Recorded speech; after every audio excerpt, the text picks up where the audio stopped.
తిరుమల ప్రసాదంలో కల్తీ నెయ్యి వ్యవహారంపై ఆగమ వైదిక శాస్త్ర పండితులతో పాటు ధార్మిక పరిషత్తో ప్రభుత్వం సమావేశం నిర్వహించనుంది. ఈ అంశంపై పూర్తిస్థాయి నివేదిక ఇవ్వాలని ఇప్పటికే టీటీడీ ఈవోను ఆదేశించిన సీఎం చంద్రబాబు పండితుల నుంచి సలహాలు తీసుకోవాలని నిర్ణయించారు. కల్తీ నెయ్యి వ్యవహారంపై దేవాదాయ శాఖ కూడా అప్రమత్తమైంది. వైసీపీ హయాంలో శ్రీవారి లడ్డూ సహా ప్రసాదంలో అపవిత్ర పదార్థాలు వినియోగించిన వ్యవహారంపై సమగ్ర నివేదిక ఇవ్వాలని టీటీడీ ఈవో శ్యామలరావును ప్రభుత్వం ఆదేశించింది.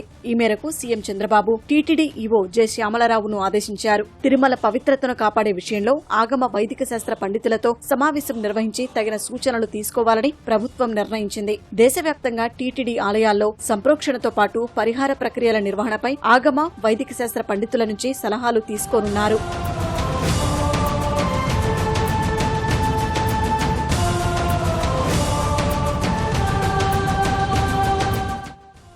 తిరుమల లడ్డూ సహా ప్రసాదంలో కల్తీ నెయ్యి వినియోగించిన వ్యవహారంపై దేవాదాయ శాఖ అప్రమత్తమైంది. ఏపీలోని వివిధ దేవాలయాల్లో వినియోగించే ఆవు నెయ్యి నాణ్యతపై వివరాలు సేకరిస్తోంది. ప్రస్తుతం రాష్ట్రంలోని అన్ని ప్రముఖ దేవాలయాల్లోని ఆవు నెయ్యి కొనుగోళ్లపై ప్రభుత్వం ఆరా తీస్తోంది. తక్షణం ఆయా నివేదికలు పంపాల్సిందిగా సంబంధిత ఆలయాల అధికారులకు ఆదేశాలు వెళ్లాయి. ఆలయాల్లో ప్రసాదం తయారీ కోసం వినియోగించే ఆవు నెయ్యిని ఏ సంస్థల నుంచి కొనుగోలు చేస్తున్నారు, వాటి ధరల వివరాలపై దేవాదాయ శాఖ ఉన్నతాధికారులు సమాచారం సేకరిస్తున్నారు. ప్రముఖ దేవాలయాలన్నీ ప్రసాదాల తయారీ కోసం ఆవు నెయ్యిని విజయ, విశాఖ, కర్ణాటకకు చెందిన నందిని డైరీల్లోనే కొనుగోలు చేస్తున్నట్టు ప్రభుత్వానికి ప్రాథమికంగా వివరాలు అందాయి. ప్రముఖ దేవాలయాల్లో వినియోగించే ఆవు నెయ్యి కొనుగోళ్లలో తీసుకోవాల్సిన జాగ్రత్తలపై విధి విధానాలను ఖరారు చేయాలని దేవాదాయ శాఖ భావిస్తోంది. టీటీడీలో జరిగిన తప్పిదం ఇతర దేవాలయాల్లో జరగకుండా జాగ్రత్తలు తీసుకోవాలని ఆదేశాలు జారీ చేసింది.